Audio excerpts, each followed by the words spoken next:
In the 1980s, a strange and chilling urban legend took root in the United Kingdom. It began with seemingly random house fires that left only one bizarre thing untouched amidst the destruction and ashes: a painting of a crying boy. As more and more mysterious fires occurred, people became convinced that the boy was cursed and would bring tragedy to anyone who owned the painting. This strange and haunting mystery continues to baffle people even today. So, let's explore the origins of the painting and the horrifying curse that may have been attached to it. We'll start at the beginning. Where did the painting come from, and why was it so popular? The truth is that the so-called crying boy paintings were not original works of art, but rather mass-produced prints. They were created in the 1950s by an Italian artist named Giovanni Bragolin. Bragolin was born in Venice in 1913 and began his career as a cartoonist. However, he soon moved on to creating more somber and melancholic pieces of art. His most famous works were portraits of teary-eyed children, which he created by painting himself as a child and then overlaying the image with another of a crying baby. While the exact origin of these images is unknown, many believe they were inspired by Bragolin's difficult childhood. He was abandoned by his father at a young age and spent much of his life in poverty, which may have contributed to his fascination with themes of sadness and abandonment. Despite their sad subject matter, the paintings were strangely popular and were often reproduced and sold as cheap prints. Thousands of copies were produced and shipped all over the world, including the United Kingdom, where they became particularly popular. At the time, people were drawn to the paintings for a number of reasons. Firstly, the subject matter was unusual and striking. Children are rarely depicted in fine art, and when they are usually portrayed in a positive light. However, these paintings showed children in a more realistic and relatable way, often crying or in distress. This made them more appealing to some people who saw them as a reflection of the struggles of everyday life. Secondly, the paintings were quite cheap and affordable, which made them accessible to a wider audience. And finally, there was something about the paintings that was just plain creepy. The children in the paintings seemed to be staring directly at the viewer, as if they were reaching out to them from beyond the grave. This unsettling feeling was only heightened by the fact that the paintings were often mass-produced and factory-made, which made them seem all the more lifeless and soulless. Whatever the reason, these paintings became a staple in many British households and were often hung in living rooms and kitchens. Little did the owners know that their homes were in for some terrifying surprises. The legend of the crying boy curse really took off in 1985 when the British newspaper The Sun published an article detailing the strange case of a woman named Helen Acton Smith. Mrs. Smith lived in a small town in Somerset, England, with her husband and 2 children.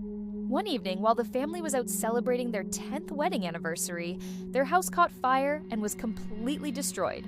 Fortunately, the family was not harmed, but they lost everything except for one thing: their crying boy painting. When firefighters arrived at the scene, they found that the painting was completely intact, despite the fact that the rest of the house had been reduced to rubble. This was not an isolated incident. Over the years, there had been a number of similar cases reported across the country. In each case, a house had mysteriously caught fire, and everything inside had been destroyed, except for one crying boy painting. At first, people dismissed these incidents as mere coincidences. After all, the paintings were quite popular, and it was bound to happen that some of them would survive fires that destroyed the homes they were hanging in.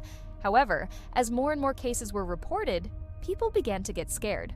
By the 1980s, there were so many stories of the crying boy curse that newspapers and television shows were running segments on it almost weekly. And everyone wanted to know what was going on. So let's take a closer look at the various theories that were put forward to explain the strange occurrences. The most popular explanation was that the paintings were haunted by the ghost of an orphan. The story goes that the boy in the painting died in a fire, and his spirit is trapped inside the artwork. Whenever the painting is displayed in a home, the spirit becomes active and causes the house to catch fire, either accidentally or intentionally. Some versions of the story claim that the boy is not actually a ghost, but rather a demon who has been summoned by the painting. In this version, the demon feeds on the emotions of those around him, causing them to become increasingly angry and agitated until it can manifest itself physically and cause harm. Other possible explanations include the idea that the paintings were created using demonic energy, or that the artist made a deal with the devil to gain fame and fortune. These theories were popularized by evangelical Christian groups who believed that the paintings were part of a satanic plot to corrupt society. There were even claims that the paintings were cursed by the artist himself as a form of revenge against those who had exploited his work. Bragelin denied these claims, however, stating that he had no control over what people did with his paintings once they were sold. Now, let's explore some more rational explanations for the strange occurrences. Some experts have suggested that the paintings may have been coated in a flame-resistant varnish, which would explain why they survived the fires that destroyed the homes they were hanging in. This theory is supported by the fact that many of the paintings were purchased in the mid-20th century when varnishes resistant to modern synthetic materials were being developed. Another possible explanation is that the paintings were simply placed too close to the sources of the fires.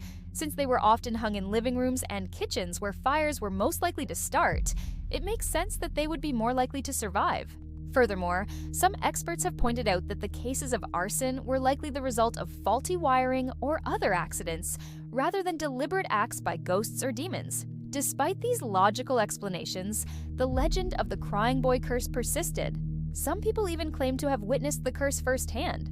In 1994, a man named Royston Vasey told the Daily Mirror that he had bought a crying boy painting and that it had immediately caused problems in his life. Within a week of purchasing the painting, his car was broken into and his house was robbed. He also began having nightmares and his marriage began to fall apart. Eventually, he got rid of the painting and all of his problems seemed to disappear. Of course, correlation does not equal causation, and there is no evidence that the painting was responsible for Mr. Vasey's bad luck. However, stories like his kept the legend of the curse alive. By the late 1990s, the fear of the crying boy curse had become so widespread that people were taking extreme measures to protect themselves. Some people were refusing to buy the paintings altogether.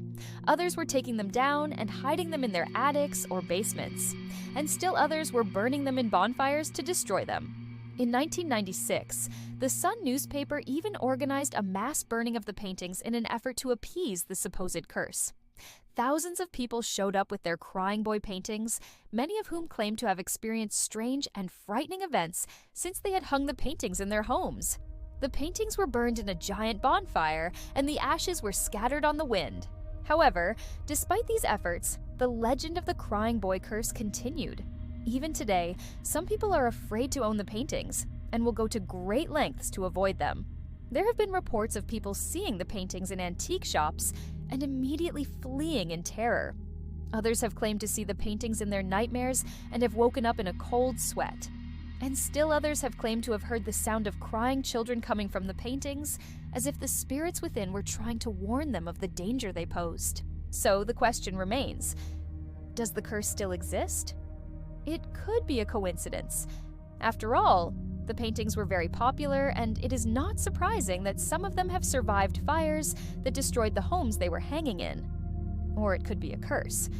Perhaps the boy in the painting is trapped and is seeking revenge on those who have exploited his image for their own gain. Or maybe it's a combination of both. Maybe some of the paintings are cursed, but many of the stories are simply the result of coincidence or faulty wiring. What do you think? Is there any truth to the legend of the crying boy curse? Or is it just a spooky story that has been passed down through generations? Let me know in the comments below, and don't forget to subscribe for more videos like this one. Thanks for watching. Bye!